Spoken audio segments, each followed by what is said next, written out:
કચ્છ જિલ્લામાં એસટી બસોમાં ક્ષમતાથી વધુ પેસેન્જરો ભરવામાં આવતા હોવાની ફરિયાદો સામે આવી છે। ખાસ કરીને શાળાઓ છૂટતી વખતે એક સાથે મુસાફરોની સંખ્યા વધતી હોવાથી વિદ્યાર્થીઓ અને સામાન્ય નાગરિકોને મુશ્કેલીનો સામનો કરવો પડે છે। આ બાબતે વિભાગીય પરિવહન અધિકારી દ્વારા જણાવવામાં આવ્યું હતું કે શાળાઓ છૂટતી વખતે વધારાની બસો દોડાવવાની માંગણી કરવામાં આવી હતી। આ અનુસંધાને ડેપો મેનેજર મુન્દ્રા દ્વારા નવી ટ્રીપને મંજૂરી આપવામાં આવી છે।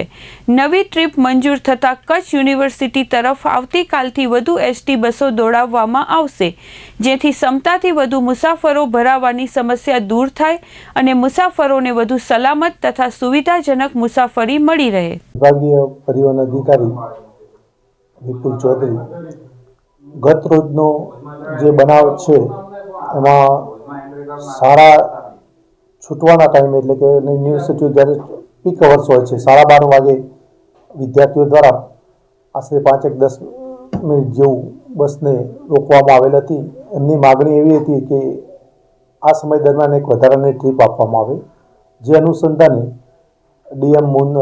ડેપો મેનેજર મુન્દ્રા દ્વારા એમની જોડે ચર્ચા કરી અને 1 વાગ્યાની ટ્રીપ વધારાની શરૂ કરવાની ખાતરી આપેલ છે, જે અન્વયે આવતીકાલથી એ ટ્રીપનું રાબેતા મુજબ સંચાલન થાય તેવું આયોજન કરી દીધું છે। એસટી બસની અંદર સ્ટુડન્ટ અને પેસેન્જર બધાને પ્રાયોરિટી આપવામાં આવે છે। 51 સીટની કેપેસિટી હોય છે અને જ્યાં જરૂર જણાય અથવા તો માંગણી આવે એ પ્રત્યે હકારાત્મક ધ્યાન આપીને જરૂર જણાય વધારાની ટ્રીપ પણ આપવાનું આયોજન કરવામાં આવે છે। ટૂંક સમયમાં ડ્રાઈવરોની જે હાલમાં ઘટ પ્રવર્તી રહી છે એની પણ ભરતી થવાની હોય, જે પણ માગણીઓ પેન્ડિંગ છે તે તમામ માગણીઓ માટે હકારાત્મક નિર્ણય લેવામાં આવશે।